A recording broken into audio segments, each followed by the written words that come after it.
obviously it's hard to get into a game when you open the game with that 4-minute scoreless streak.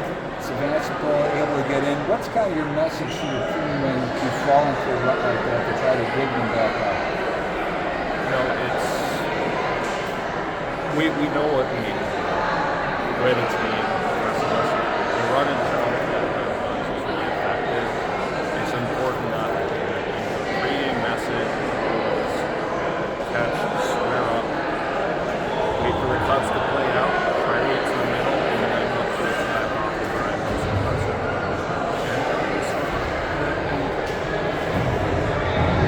It's easier when you're healthy and you have availability. We didn't tonight. I was playing with 2 sick kids. One starter hurt herself,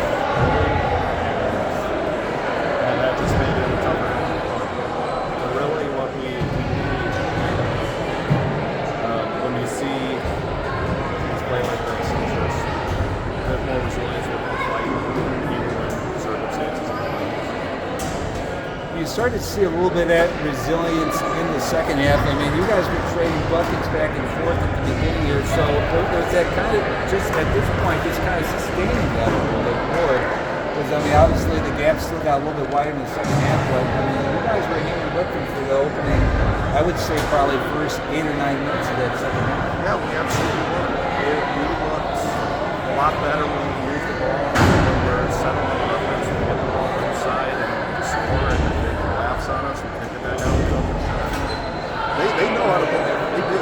It's just seeing that when the game's a lot tighter is what we're struggling right now. And it's difficult to simulate in practice right now. I've got 10 kids, and I can maybe count on one hand the number of times that we've had all 10 there. So we have to be creative in finding ways to simulate those game situations so that we perform when the games are closer. Seeing at the end of the games when we're able to work on their stuff and tell them what to focus on. We look good, and it's a sign of progress. And with that progress, obviously we've seen a number of players really step up here. I mean, I was really impressed with Celeste Riggi. You mentioned in our pregame interview how some of these players have maybe had to go into roles that they're not necessarily familiar with or weren't comfortable with before.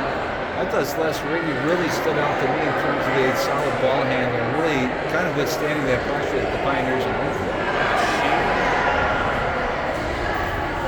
Like her family members that have been at the high school the last couple of years that have been here, she's got the ball handling. She can handle the pressure.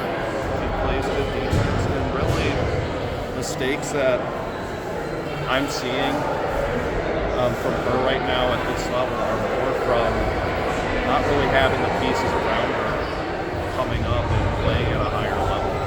So that's going to come with this time and experience. Have someone that we're going to look for to handle that pressure and to lead this team in the future. But seeing it now where she can learn from some really talented seniors isn't quite impressive. It's something that we're looking to utilize as the season goes on. Well, Coach, we'll let you hop on the bus and with that short trip up north. We appreciate the time, and we'll see you down the road. Thanks, Tim.